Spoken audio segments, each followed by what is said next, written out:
क्या अमेरिका खुद अपने जहाज़ों को मौत के मुंह में भेज रहा है? क्या हॉर्मुज़ की खाड़ी में हो रहे धमाकों के पीछे ईरान नहीं बल्कि अमेरिका की अपनी रणनीति है? ईरान ने ऐसा दावा किया है जिसने पूरी दुनिया को चौंका दिया है। आईआरजीसी का कहना है कि उसने जहाज़ों पर हमला नहीं किया, बल्कि अमेरिका ने जहाज़ों को जानबूझकर बारूदी सुरंगों वाले रास्ते पर भेजा और उसी वजह से 2 तेल टैंकर आग के गोले बन गए। तो क्या ये सिर्फ आरोप है या फिर हॉर्मुज़ में कोई बड़ा खेल चल रहा है? आइए पूरी रिपोर्ट समझते हैं। मिडिल ईस्ट में तनाव हर घंटे बढ़ता जा रहा है। हॉर्मुज़ की खाड़ी में 2 तेल टैंकरों में भीषण धमाके के बाद आग लग गई। पहले अमेरिका ने इसका आरोप सीधे ईरान पर लगाया, लेकिन अब ईरान की सबसे ताकतवर सैन्य इकाई इस्लामिक रेवोल्यूशनरी गार्ड कॉर्प्स यानी आईआरजीसी ने पूरी कहानी पलट दी है। आईआरजीसी का दावा है कि इन जहाज़ों पर किसी तरह का हमला नहीं किया गया, बल्कि दोनों जहाज़ ऐसे रास्ते से गुजर रहे थे जहां पहले से बारूदी सुरंगें यानी माइन बिछी हुई थी।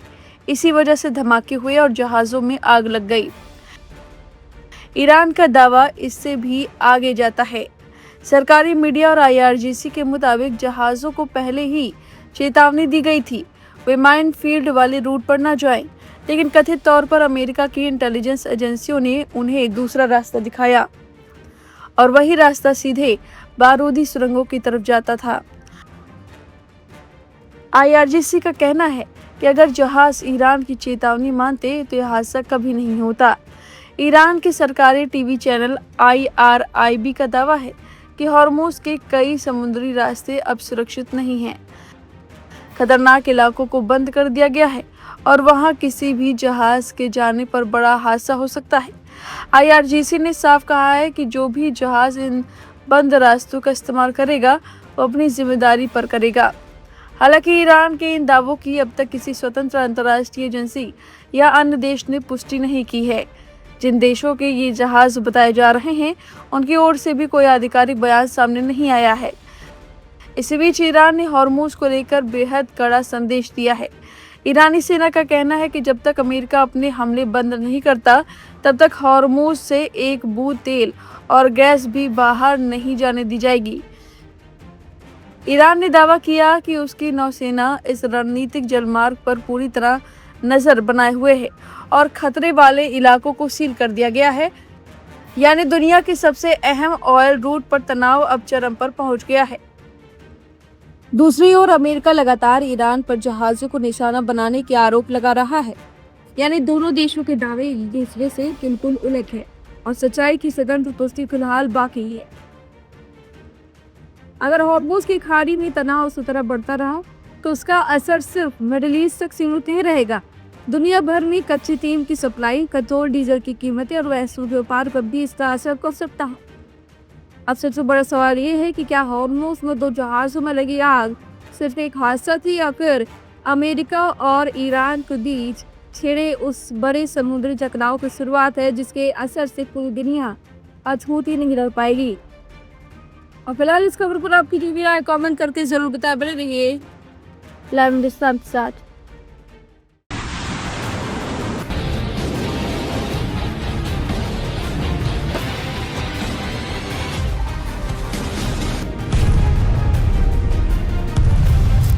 बहुत बड़ा हमला होने की खबर आ रही है। यूएई में भीषण अटैक की खबरें हैं।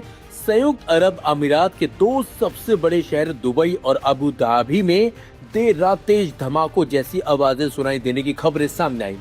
स्थानीय स्तर पर कई लोगों ने सोशल मीडिया पर विस्फोट जैसी आवाजें सुनने का दावा भी किया, जिससे लोगों में दहशत का माहौल बताया जा रहा है।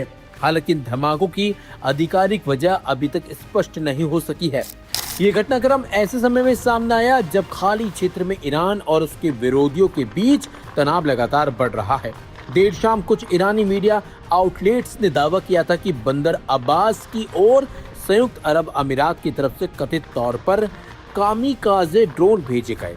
जिन्हें ईरान ने रास्ते में इंटरसेप्ट कर लिया। इन दावों की स्वतंत्र पुष्टि नहीं हुई है, लेकिन इन्हीं रिपोर्टों के बाद यह आशंका जताई जा रही थी कि ईरान यूएई को जवाब दे सकता है। अब दुबई और अबू धाबी से सामने आ रही धमाकों की आवाजों की खबरों ने इन अटकलों को और तेज कर दिया है। हालांकि दुबई मीडिया ऑफिस ने आधिकारिक बयान जारी कर किसी भी तरह के हमले या सुरक्षा घटना से इनकार किया। फिलहाल यूएई सरकार की ओर से यह आधिकारिक स्थिति है और किसी मिसाइल या ड्रोन हमले की पुष्टि नहीं की गई है। दूसरी तरफ क्षेत्रीय सुरक्षा मामलों पर नजर रखने वाले कुछ विश्लेषकों का मानना है कि यदि वास्तव में कोई सैन्य गतिविधि हुई है तो यूएई द्वारा तत्काल सार्वजनिक रूप से उसकी पुष्टि करने से बच सकता है, ताकि दहशत न फैले और सुरक्षा अभियान प्रभावित न हो। हालांकि इस दावे का भी फिलहाल कोई आधिकारिक प्रमाण उपलब्ध नहीं है। गौरतलब है कि पिछले कुछ दिनों से पूरे खाड़ी क्षेत्र में तनाव चरम पर है। अमेरिका और ईरान के बीच सैन्य टकराव लगातार बढ़ा है, जबकि ईरान पहले भी बहरीन, कुवैत, जॉर्डन और अन्य क्षेत्रों की ओर ड्रोन और मिसाइल हमले कर चुका है। हाल के दिनों में यूएई में भी मिसाइल अलर्ट जारी किए गए थे और क्षेत्रीय सुरक्षा एजेंसियां हाई अलर्ट पर हैं। फिलहाल सबसे बड़ा सवाल यही है कि दुबई और अबू धाबी में सुनाई देने वाली इन तेज आवाजों के पीछे आखिर वजह क्या है? क्या यह वास्तव में किसी मिसाइल या ड्रोन हमले की कोशिश थी या फिर कोई अन्य सुरक्षा या सैन्य गतिविधि? इसका स्पष्ट जवाब आधिकारिक जांच और पुष्टि के बाद ही सामने आएगा।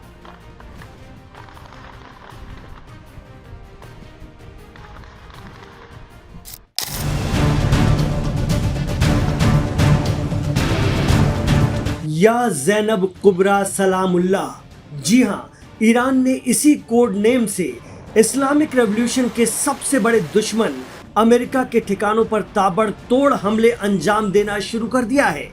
ये संयोग है या फिर सोची समझी हिकमत कि इस ऑपरेशन में ईरान ने खैबर शिकन बैलिस्टिक मिसाइल का इस्तेमाल किया है। या ज़ैनब कुबरा सलामुल्लाह कोड और खैबर शिकन मिसाइलों की बौछार।